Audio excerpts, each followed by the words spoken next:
Hi guys, I'm Madison. I'm your vice president. I'm Emily. I'm your president, co-president. I'm Esther, co-president. Okay, so this little Zoom talk, we're going to be talking about intuitive eating and kind of toxic diet culture. Just as a disclaimer at the beginning, both Esther, Emily, and I, none of us are like professionals, and we're not professional dietitians, and we just want to let you know that all of our experiences are purely anecdotal, and to just keep in mind that what works for some of us might not work for you or for anyone else. So just keep that in mind while we're doing this. Yeah, and Madison is having some lighting issues. She has to stand up and wave her arms a couple of times, so don't be alarmed if you see that.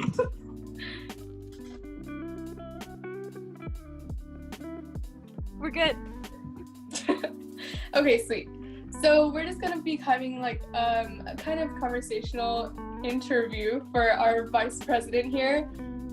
So our first question is kind of what even is intuitive eating, because I've heard of it as someone who enjoys watching YouTube videos about like fitness and health kind of bloggers. I hear this word thrown around a lot. So kind of what even is intuitive eating?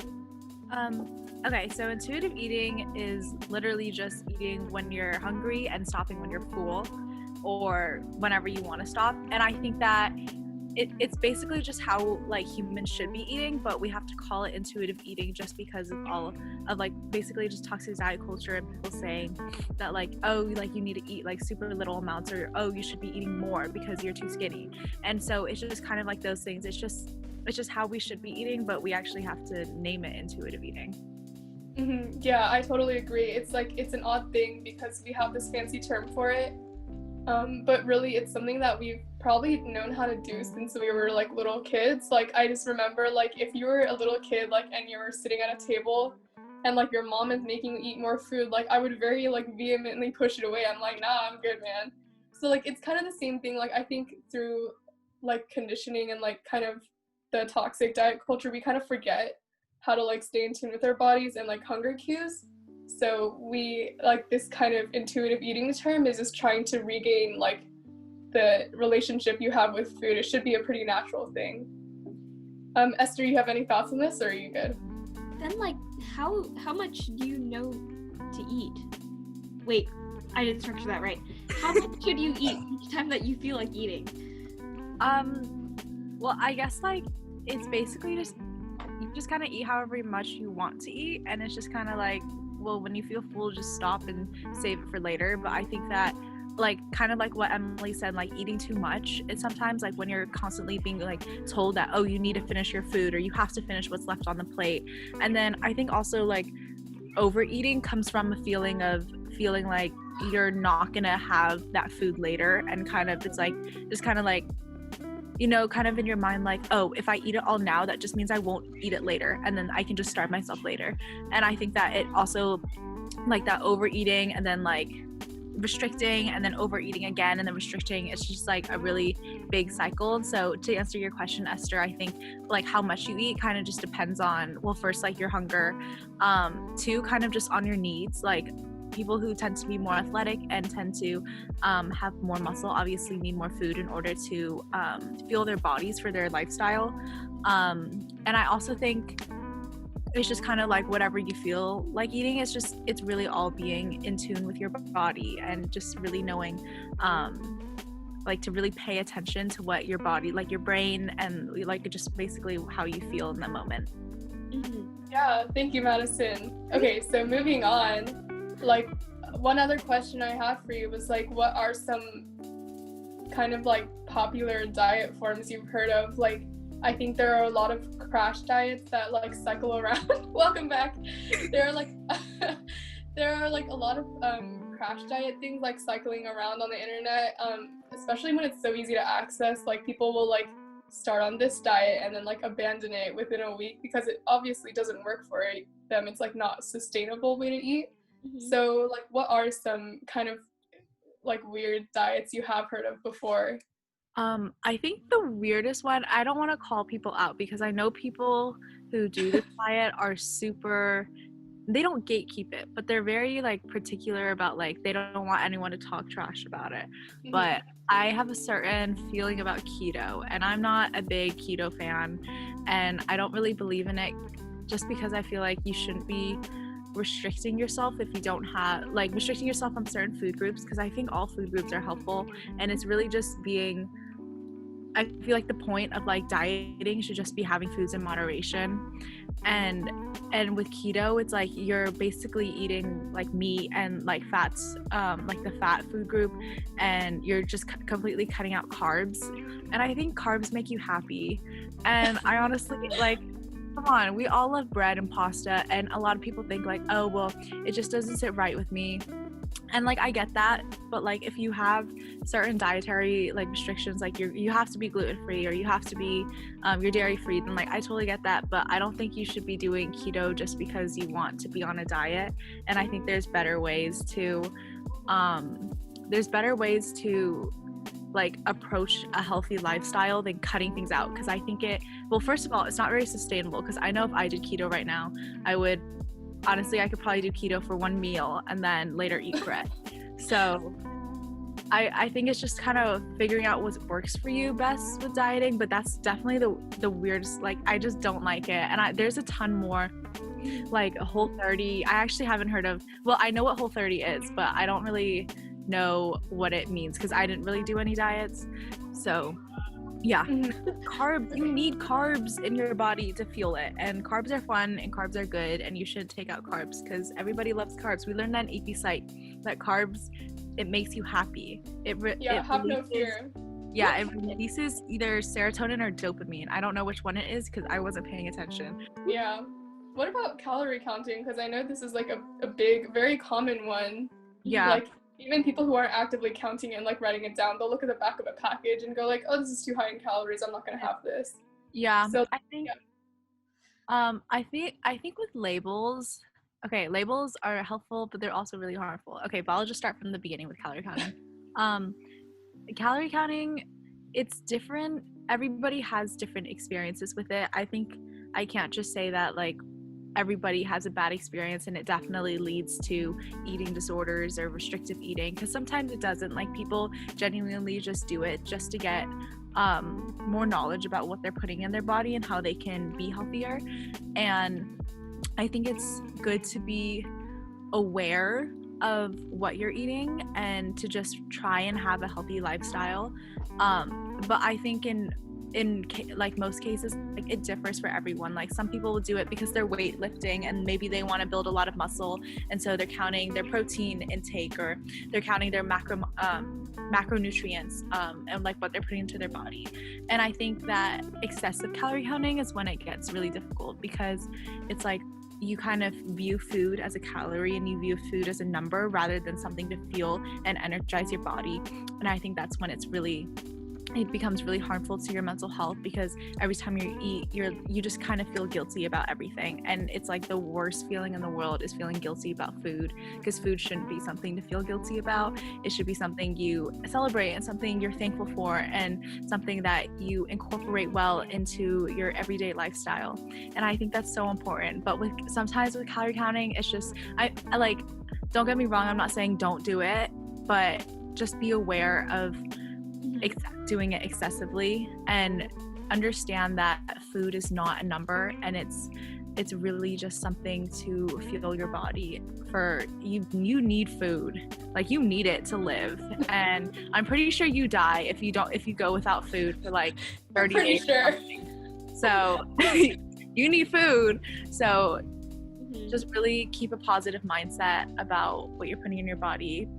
And yeah. Yeah, like really building off what you said about viewing food as kind of a number. It's I think that whole number thing, like measuring everything, kind of applies to a lot of different things.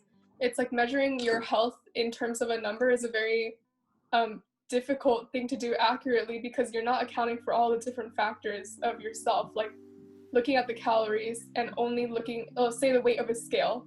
You stand on a scale and you value your health in the number that you see on the scale. I feel like that's something which can very rapidly make you feel like your relationship with food will get like like really messed up. So I feel like when you're looking at food and your health, it should be more about the way that it makes you feel, as opposed to like a number that you're trying to get to. Okay. Esther, anything you want to say on this? No, I especially like the end part where you were talking about how your body needs food. But like, yeah, in terms of like the happiness thing you talked about, like literally, like food is connected to like dopamine receptors and all that stuff. And then also like all the nutrients and chemicals. Like, what is it? We talked about like the enzyme activity and how you need certain like vitamins and stuff like that for like your enzymes to function. Like, just think about your enzymes in your body like not functioning. How scary is that? Yeah, it's really scary. I don't know, like that imagery of like my like little enzymes like just not being able to do their job, it makes me so sad. And okay, that sounds like so stupid, but like, well, that freaks me out. Like I have a bad habit of not eating when I should eat, and I don't eat enough a lot of the time. And sometimes my mom talks about how I don't eat enough protein and don't eat enough that stuff, and then she talks about like the enzymes and like all like the little like biological processes, and then I feel bad for like my body. Like, I don't know, it feels like there's like, it's like not my body, you know what I mean? Yeah. Like there's like little friends. Oh my god, that's terrible. Yeah, damn, treat your little body friends right. You gotta treat your enzymes right. Oh my god, Esther, you're so funny. No, but what I mean, like, I'm the type of person who doesn't like to be inconvenienced for others. So if I view it as like another person, it makes me have to do it. I love that. Honestly, whatever makes it work for you, Esther. And it sounds like your mom is doing a great job making guilt tripping you. Guilt tripping you for your enzymes. Yeah, honestly, I feel like you talk about viewing your body as like from another perspective. I think if you look at someone else, you're often a lot more lenient and like understanding of them, and then you look at yourself and like you're so hard on yourself all the time. Yeah. And you're always guilt tripping yourself for things that you're doing. And like if you try to look at yourself from like a perspective of a friend, like I think you really put things into perspective. Like it's a lot different the way that you treat yourself. Yeah. And just going back like to the label stuff and like looking at the labels, I also think that like labels can be really helpful, especially when you're tracking your macromolecules. And I feel like people don't know about this enough, but like how much protein your body needs. As a vegetarian, I do not eat enough protein. Like I don't like tofu. Actually, I don't really like soy products, and soy just doesn't like sit well with my body, and I learned that recently. Yeah, I'm not gonna ask for the details there. Yeah. we don't have to talk about why soy is not good with my body. But then that kind of just leaves like eggs. So basically my entire diet is like eggs at any point I can get is eggs. And just like really, like I think people focus too much on the calorie. But I think what's more important is fueling your body the correct way with enough like protein, enough carbs, and enough vegetables, and enough fruit. So eat your fruits and vegetables because they're actually super helpful, and they provide your body with so much goodness, and they're so filling, and they're so good if you cook it right. So I swear, all of you vegetable haters are just not cooking your vegetables right, because I started cooking my vegetables right, and now I eat it all the time. Yeah, we'll have to come back to that later. You're gonna have to give us like a recipe or something. Yeah, damn, eat your veggies and fruits, guys. I love plums. Tie that back to like your intuitive eating thing, right? Like the idea of eating whenever you feel hungry and stuff like that. Like I have Asian parents, so they're like the type who bring you like the little fruits and vegetables throughout the day. And I feel like especially with online class and stuff like that, it's perfect to prevent yourself from overeating and things like that, because you can eat your small fruits and vegetables and like your little carrot sticks. And I ate grapes during econ. Emily saw that maybe. And yeah, very cute. Yeah. So intuitive eating too. Yeah. It's fun, guys. I swear. Mm-hmm. And then probably the last question that I really have for you is, what does eating kind of have to do with your mindset and like nutritional health? And I'll like explain myself a little bit more here. Like we kind of already talked about this, but some people tend to use food for emotional purposes. Like they'll have an emotional association with food, which like for example, like they'll think of like donuts as a reward for like good behavior, or like they'll ban a certain food from their lives if they think they've been like doing badly with their health. So like what do you guys think about like and like if someone's like really stressed or having a bad day, they'll just like take it out on the food, which oftentimes I feel like when I have done that in the past, it makes me feel like crap after. It probably makes me feel a lot worse than when I began with. So like what do you guys kind of think about the emotional side of eating? I guess I can go first a bit. I have like depression, and I have like terrible coping mechanisms, and I found out like one way, I guess it's considered self-harm, so I'll put like a trigger warning for that and stuff. But one way that I guess I would punish myself a lot of the time was I would make myself skip meals and like do a lot of that stuff. Like I wouldn't eat for hours and hours to force myself to finish my homework, and like a lot of that stuff just doesn't make sense, right? Because it's like when you restrict yourself from eating or like doing these things, I think it makes it so much harder to get like what you're trying to finish part done. So that's like one big thing that I struggle with. And I also struggle a lot with just like eating in general. Like I have a lot of trouble, like okay, so recently I've been like super nauseous all the time because of like medication and things like that. But also, like when I'm in a bad depressive episode, it's really difficult to get myself to eat at all. Like a couple weeks ago, there was one time when I went like 3 days with eating maybe like one meal total throughout that span of the 3 days. It was terrible. But yeah. Madison's eyes just went like, yeah, I was like, yeah, so it's like, it's really, that's like one way that I guess my mindset and like mental health and everything has like really impacted my habits in a big way. But it's something that I guess I'm trying to work on a lot. Yeah.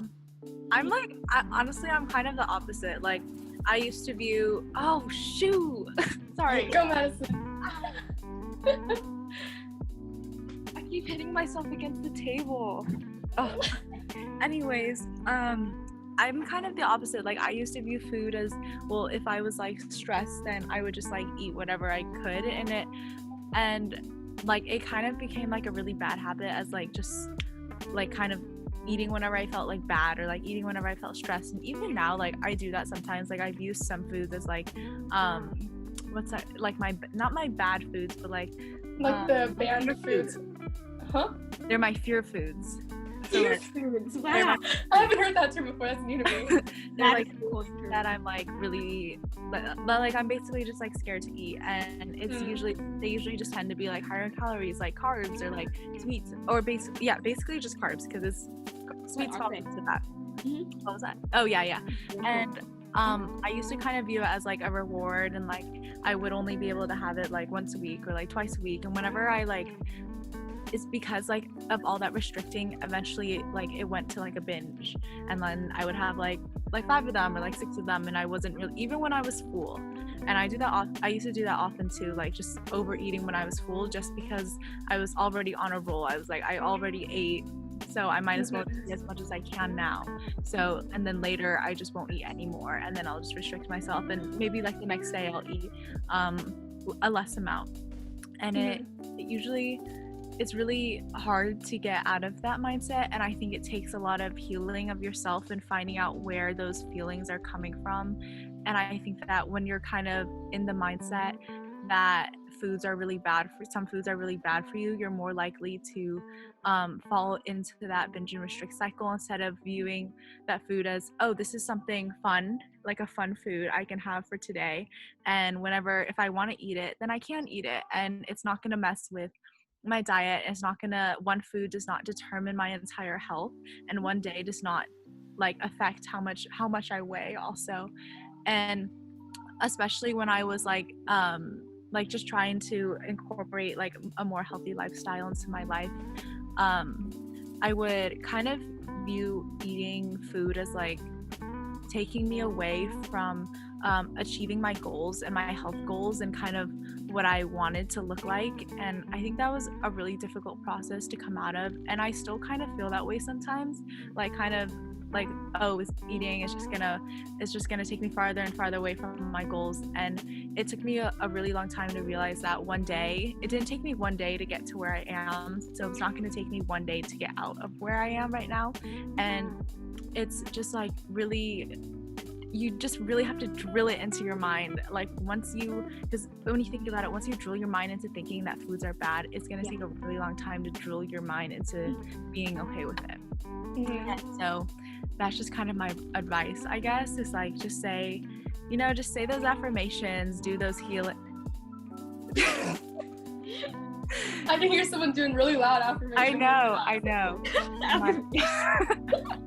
And guys, I'm done with it. And just like doing your healing, girl. So that's just kind of my 2 cents. I feel like your mindset and your health are really interconnected, and you have to prioritize your mental and physical health as the same.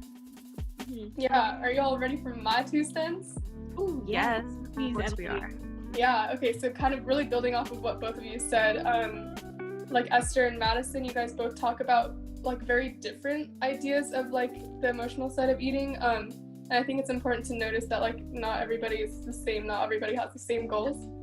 And then also talking about like how like certain foods there are fear foods. I think when you how can I say that with a straight face? I think when you like think of a certain food, say like guava, I don't know why, but like say guava, like you're like, oh my god, I just really can't eat this, I think I'm gonna like ban this from my diet.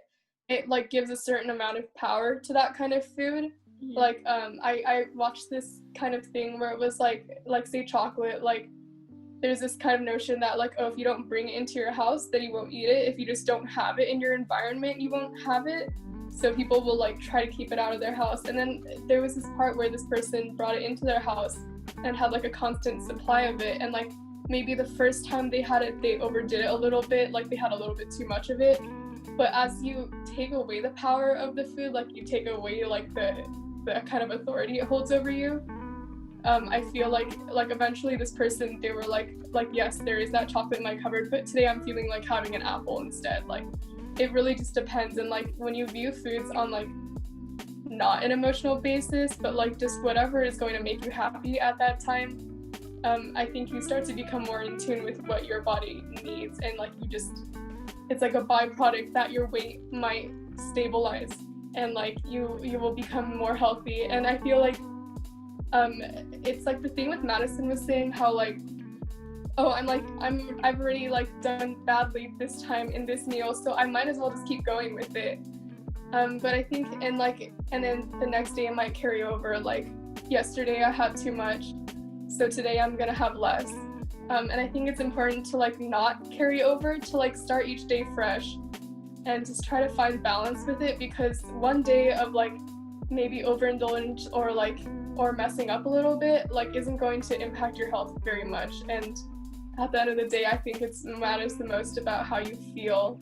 Like, I don't know, like when I start doing yoga and I'm like, dang, I've been holding this plank for a while and I'm like not a hot blubbering mess, like it makes you feel good, and like you put foods in your body that make you feel like that. Yeah, I really agree. And especially if you live a really active lifestyle, like I took up running and boxing and weight training, I think it's yes I think it's really important to treat your body with a lot of respect. And I think it's important to also just like find foods that you like to eat and feel good in. Like I love to eat oatmeal and I love to eat yogurt. Our oatmeal queen. I know, guys. It's yogurt too. I remember you used to eat yogurt. Yeah, I love my yogurt, and I love like so many different kinds of fruits. I love salad, guys. I spend too much money on sweet green, and it's like it's such a bad habit now.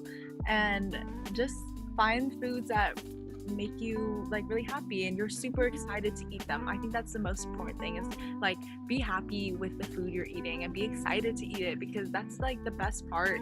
That can be like a really fun, good part of your day, because if you set positive intentions into your food, it's going to come back to you and you're just going to have a positive mindset for the rest of the day. And I think that's really important. And iced coffee is not a meal, just FYI.